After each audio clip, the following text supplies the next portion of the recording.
Umat yang jumlahnya terbesar, terbanyak, bahkan konon menurut catatan sampai 90%, tapi dipermainkan oleh mereka kelompok-kelompok kecil ini.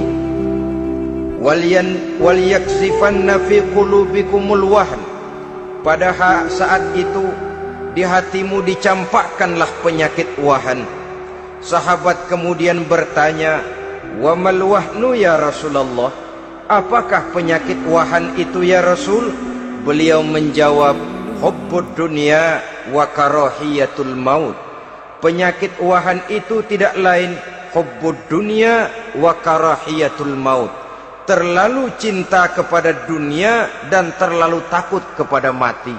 Materialistis dan takut resiko. Dua penyakit inilah yang menyebabkan walaupun umat ini mayoritas, tapi dipermainkan oleh yang minoritas. Walaupun dia golongan terbesar, tapi nasibnya seperti makanan di atas meja makan. Dari segala macam penjuru mau menghantam dia. Saudara-saudara kaum muslimin yang berbahagia, ini merupakan analisa sosial bahwa pada suatu saat nanti akan terjadi di tengah-tengah umat di mana kita dihantam dan diserbu dari segala macam penjuru. Akidah didangkalkan, peradaban dan kebudayaan dirusak, makanan dan minuman diracuni, pakaian ditelanjangi dan lain sebagainya, sampai kita melepaskan nilai Islam yang kita cintai ini. Kondisi sosial ini satu saat akan datang kepada kita. Demikian analisa dan peringatan dari Rasulullah sallallahu alaihi wasallam. Marilah sekarang kita melihat, adalah benar bahwa di zaman sekarang kita insya Allah tidak akan mengalami perang Badar sehebat yang pernah dialami oleh Rasul dan para sahabatnya. Tetapi sesungguhnya perang yang kita hadapi di zaman sekarang ini tidak kalah hebatnya dengan perang Badar, tidak kurang dahsyatnya dengan perang Uhud, tidak kurang ngerinya dari perang Khandaq. Hanya saja yang kita hadapi sekarang ini bukan ujung pedang, bukan ujung tombak, bukan ujung panah. Yang kita hadapi sekarang ini adalah perang akidah, perang ideologi, perang mempertahankan keyakinan. Yang kalau kita kalah sekarang, kita memang masih beragama. Tetapi anak kita, cucu kita, generasi yang akan hidup 5, 10, 20, 30 tahun yang akan datang, wallahu a'lam bissawab. Islam, saudara-saudaraku, tidak mungkin hilang dari dunia. Tetapi tidak mustahil Islam gulung tikar dari desa kita. Tidak mustahil Islam gulung tikar dari kampung dan kota kita, jikalau kita tidak menjaganya, jikalau kita tidak memeliharanya, bahkan jikalau kita tidak mewariskannya kepada anak-anak kita, generasi yang akan datang.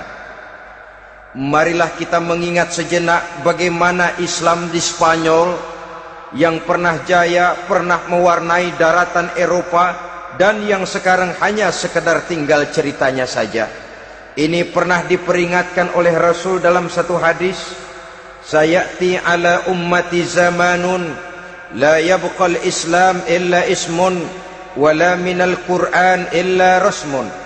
Akan datang satu masa di tengah umatku di mana pada masa itu Islam ada tapi hanya tinggal sekedar namanya saja, dan Quran pun ada tapi cuma sekedar tinggal tulisannya saja. Apabila kita tidak mewariskan ini kepada generasi yang akan datang, maka serbuan-serbuan dari berbagai macam penjuru dari hari ke hari semakin kita rasakan kehebatannya. Tidak mustahil sejarah Spanyol akan terjadi di desa kita, akan terjadi di kampung kita, akan terjadi di kota kita. Orang Spanyol kalau mereka cerita kepada anaknya, mereka akan cerita, "Nak, di sini dulu ada masjid." Kapan, Pak? Dulu bener dah. Banyak orang Islam kalau hari Jumat pada sembahyang, kapan itu, Pak? Dulu sekali. Sekarang cuma sekedar tinggal ceritanya saja. Bukankah sesuatu yang sangat tidak mustahil apabila kita tidak menjaga dan mewariskan Islam ini kepada generasi yang akan datang, maka serbuan-serbuan akan membawakan hasil yang diinginkan oleh para penyerbu itu tadi. Kita sudah menjadi umat yang mayoritas, tetapi umat yang mayoritas ini menurut Rasul dikepung sedemikian rupa, akidahnya didangkalkan, peradaban dan kebudayaannya ditekan sedemikian rupa, kehidupan sosialnya dibuat individualis, kemudian dari segi pergaulan, pakaian, makanan, minuman dan sebagainya diracuni, sampai dia tidak lagi berpegang teguh kepada agamanya. Dan dikala itu hilang kehebatan umat ini di mata musuh-musuhnya. Orang lain memandang kita ringan saja, enteng saja, satu umat yang sudah kehilangan wibawa. Padahal konon kabarnya kita mayoritas, tapi enak saja dikutak-kutik orang lain. Dan dikala itu di hati kita merajalela penyakit uahan. Penyakit uahan itu apa? Pertama, hubbud dunia, terlalu cinta kepada dunia.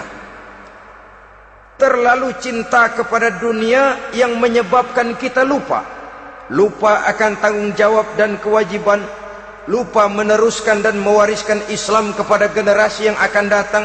Kita berlomba dan berlomba hanya untuk mengejar dunia dan seluruh isinya, baik dia bernama material, baik dia bernama seksual, baik dia bernama pangkat, jabatan dan kedudukan. Berlomba-lomba kita di dalamnya sampai tercampaklah penyakit hubbud dunia di dalam hati ini. Berurat dan berakar dunia itu, sulit dan berat kita berpisah daripadanya. Akibatnya kemauan untuk berbuat demi dan atas nama agama sangat sulit terwujud di dalam kehidupan ini. Yang kedua, karahiyatul maut, terlalu takut kepada mati. Baik mati ajal, mati dalam artian yang sebenarnya, baik mati usahanya, baik mati karirnya, baik mati pangkat dan jabatannya. Sehingga dengan demikian akibatnya jatuhlah kita menjadi umat yang kehilangan wibawa di mata orang lain.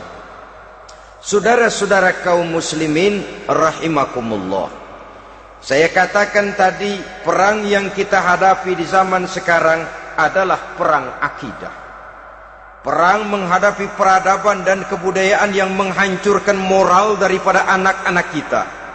Perang menghadapi banjirnya maksiat dan munkarat, yang di tengah-tengah itu, di samping berkewajiban menjaga diri dan keluarga, kita pun juga berkewajiban menjaga anak-anak kita, generasi yang akan datang, mengarahkan dan mendidik mereka sesuai dengan yang dikehendaki oleh Allah Subhanahu wa ta'ala.